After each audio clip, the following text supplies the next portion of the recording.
Hello students, welcome to today's session. This is Shweta Roy, your English Master Teacher at Vedantu, and today we are going to deal with the third session on the beautiful story An Angel in Disguise. And in this session, I'm going to discuss about some of the important issues which are put forward in the story, which we should actually delve into, and some important questions that needs to be answered, right? So let us move ahead with today's beautiful session, wonderful session, because we are going to deal with a beautiful story. So let me talk about Vedantu Pro subscription. If you haven't yet subscribed, this is the right time to go ahead and subscribe. Get yourself subscribed and join us in the Vedantu family by following these 3 simple steps. Step 1, select grade. Step 2, select target. Step 3, get subscription. And step 4, you have to choose your plan and apply the coupon code SWRPRO. That is Shweta Roy PRO. And that will give you a discount price of 2699. And these are the wonderful features designed just for you.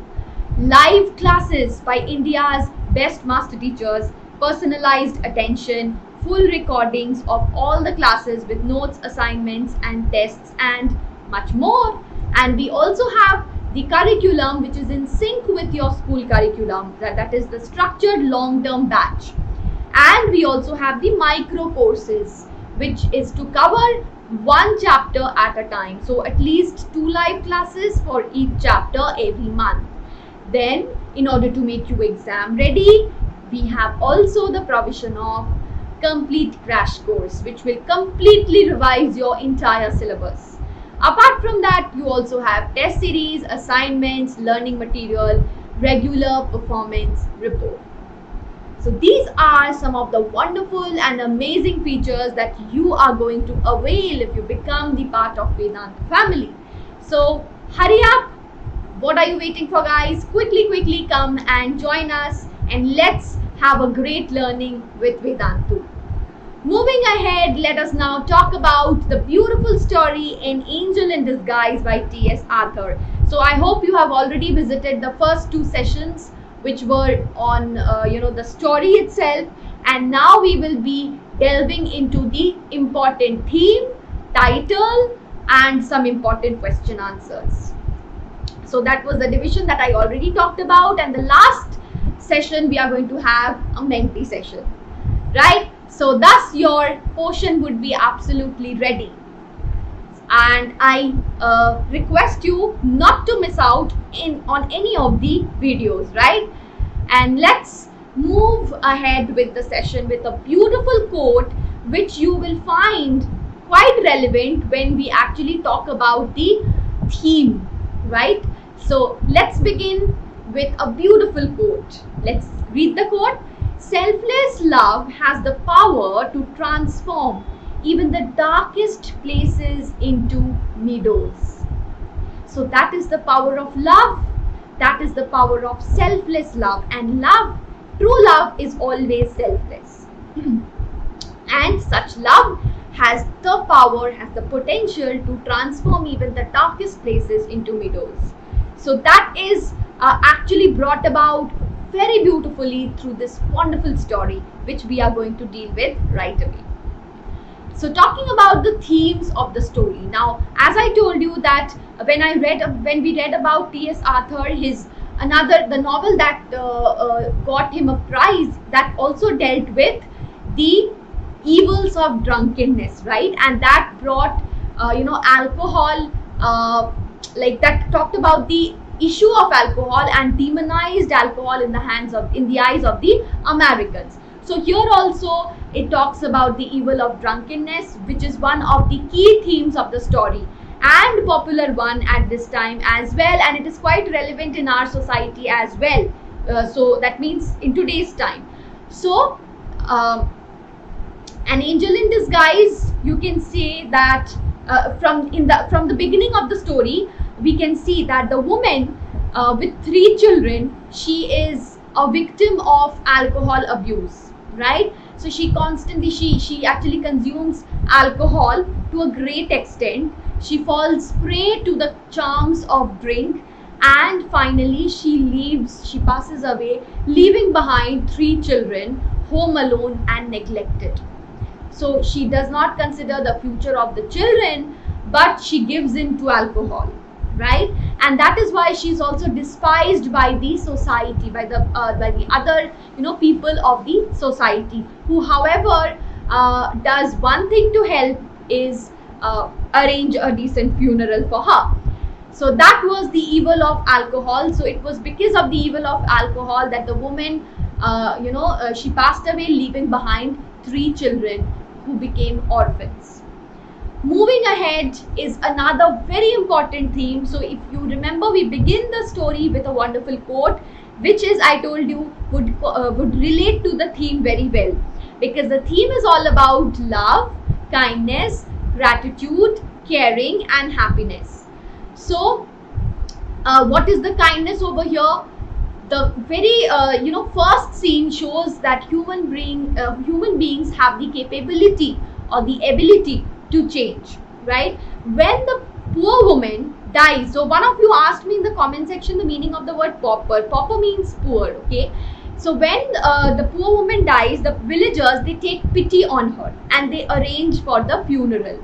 So that is, maybe they showed some kind of kindness, but however they left the girl who was disabled, the girl called Maggie.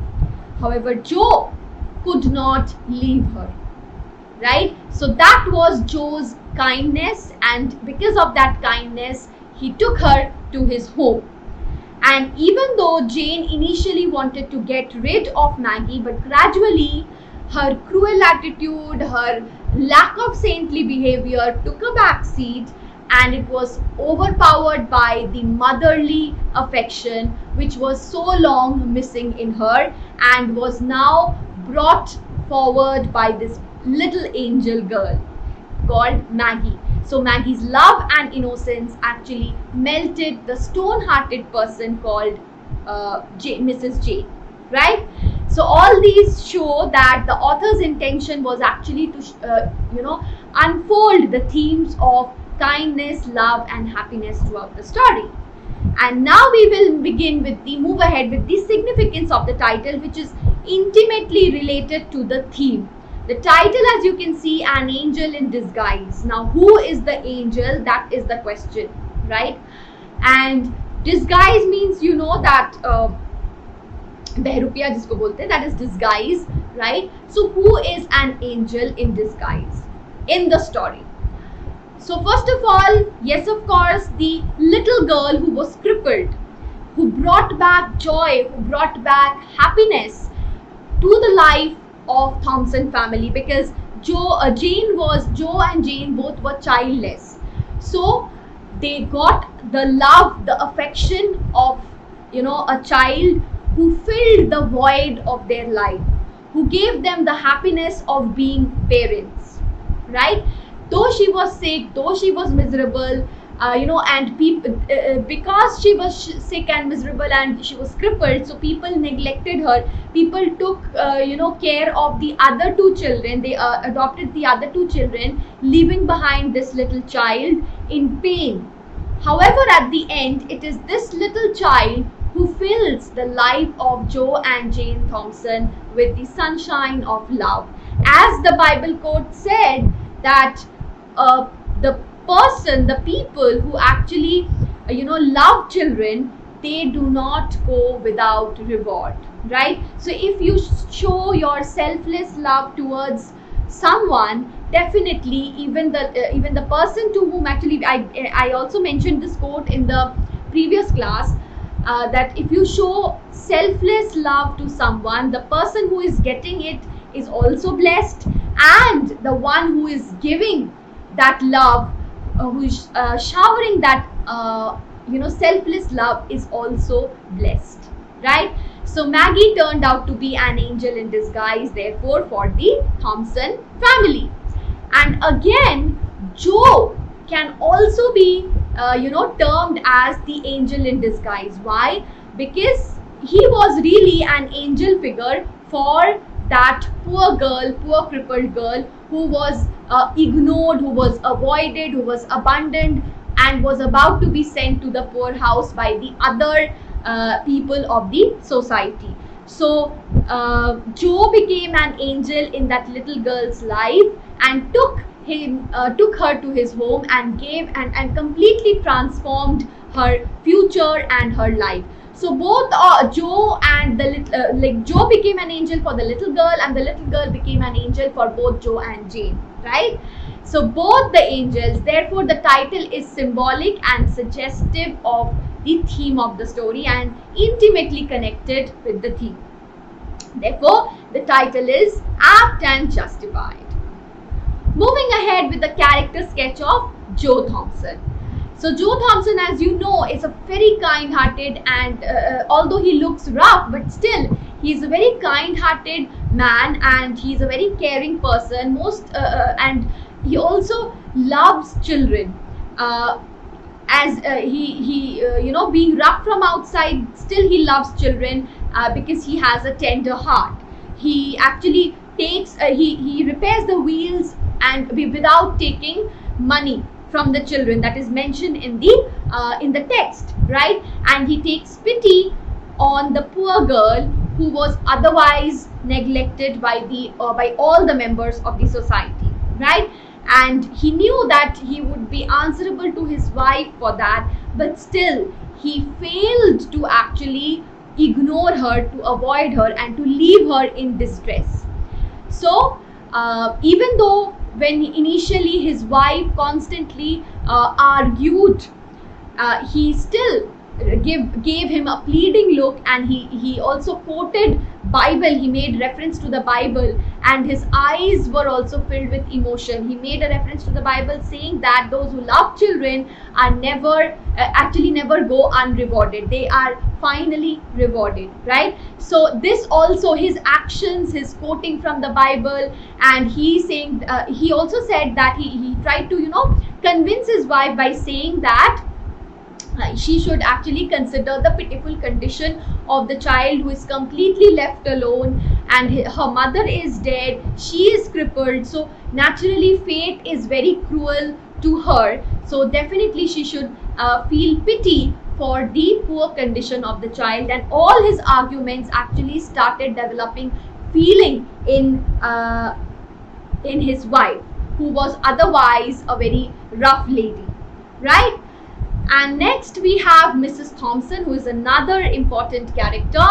She is initially shown as a woman without compassion, without sympathy in the first half of the story. As the author also says that she is not a woman of saintly temper, right? So she is showing little compassion when actually Maggie is brought home by Joe Thompson, and she says that Joe has brought a sick brat into her home, and she wants her to be shifted to the poorhouse, just like the other people of the society. But when actually she spends time with that little girl, right? And Joe Thompson tries to convince her with her arguments, quoting the Bible, she is gradually transformed. She starts taking care of Maggie. Eventually they become connected to each other. So in the little girl Maggie gradually fills up the void of motherhood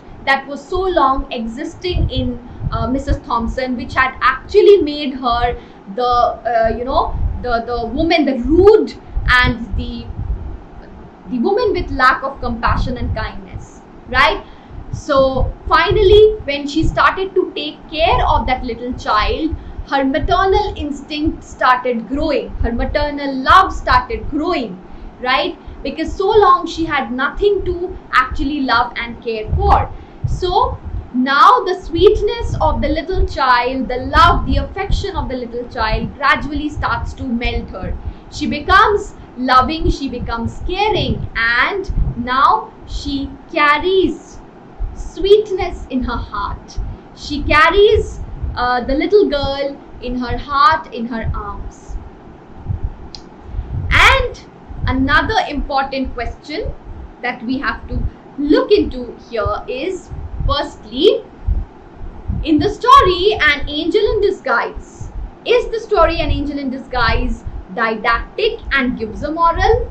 So what is didactic? Which preaches. Okay, that is didactic. So yes, it does preach us. It does preach us a lesson on love, kindness, showing selfless love, right? And yes, it is moralistic in nature. It shows that you can always find good people despite their lives, right? So definitely showing the attitude of the other people of the society. And in contrast with Thompson family, this story proves that there is existence of humanity still, right? So also we should not judge a book by its cover, and to give people or thing a chance before you actually push it away. So the people of the society actually pushed away the little child thinking that she is crippled, but they never actually knew how powerful her love could have been, and it could have brought great happiness in their lives, just as it brought in the lives of the Thompson family. So the man gave her a chance while everyone judged her for being motherless and also disabled. He welcomed her into their childless home. He didn't judge her, right? And the author extensively quotes from the Bible in order to uphold. So this quotation from the Bible spoken by Thompson is again upholding the didactic theme. And it also carries a very beautiful message of love, kindness, human feelings, and bereavement. Next is the conflict in the story. Now, what is the conflict in the story? Yes, the conflict arises between Mrs. Thompson and Joe. So yes, Mrs. Thompson does not initially want to keep the little child with her, just like the other members of the society, right? So because she thought that, like the other members of the society, she also started to think that he has brought a disabled child in her home, who is of no use. But what happens? Joe starts to convince her, right? Day after day, he starts convincing her, and gradually, after staying with the little girl, she started to grow the maternal instinct, the motherly feeling in her, because now the little girl started to actually fill up the void with her, sweetness of a child. So the Thompson family was devoid of a child in their life, so they did not know anything about this. They did not have the feelings of parents, especially Jane, right?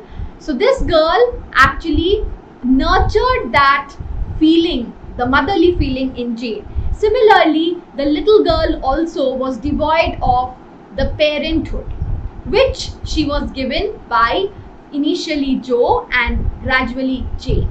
So that was the conflict which finally got resolved. Next is, does the attitude of the villagers convey some truth about society at large? Definitely. The attitude of the villagers actually conveys the truth about today's society as well, where people are increasingly becoming selfish, self-centered, only thinking about their selfish attitude, and only the how they can gain from someone. So if you are actually helping someone, but at the same time if you are actually helping someone to take advantage of that person, or make use of that person, then that help is not true help, and that care is not true care, that love is not true love, which the other members of the society did for the two kids, right? So very few people actually shower unconditional love. Love is only true love when it is absolutely without any conditions, so with no conditions apply, right? And now we have the most important question, which can also be included in the theme. So we talked about this very concept when we talked about the theme as well. So as I began the session with a wonderful quote, which is intimately related with this how is, how love has the power to transform. So that is seen throughout the story. As first of all, who are the heroes of the story here? Mr. and Mrs. Thompson. Initially Mr. Thompson and gradually Mrs. Thompson, and who rescue this young crippled child who is ill and bedridden, right? And Maggie is the angel, right, in disguise, and also to some extent Joe, right? So the root of the root cause is the absence of love. Absence of love where? Firstly, in the members of the society, because they failed to show any kind of love or affection for this little child. They only took the other two children because in order to fulfill their own selfish needs, right? And again, there is an absence of love in Jane. Why? Because she was motherless, right? So she was unable to bear children, which actually stimulated the bitter and tempered demeanor of Mrs. Thompson.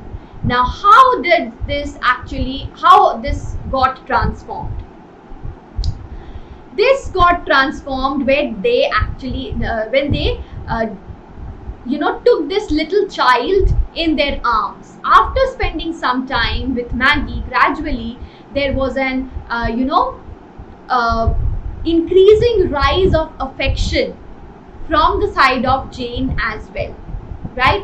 So the pain of being infertile was gradually filled with the love for Maggie, because Maggie was very sweet and she brought happiness, she brought hope, she brought love, right? So she was their angel in disguise and they became her angel in disguise. So that was all about this amazing, beautiful story, Angel in Disguise. Okay, one more question is left. The feelings and plight of Maggie when she was alone. Definitely this is an important question.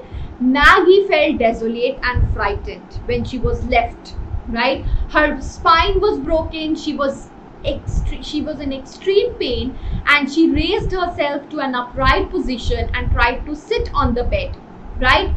And she was alone, not in a position to even help herself. Her thin face reflected vague terror at the dark future that she could see, because now both the children, her siblings were taken away, but she was left behind. So she could see before her a dark future. So these are the feelings when she was left alone. And this could not be seen by Joe, who became an angel in her life. So thank you so much guys for watching this, and I hope this helps you to solve the question and answers. And do comment in the comment section about your take on this chapter. Thank you, take care, bye bye. Don't forget to hit the like button and stay subscribed.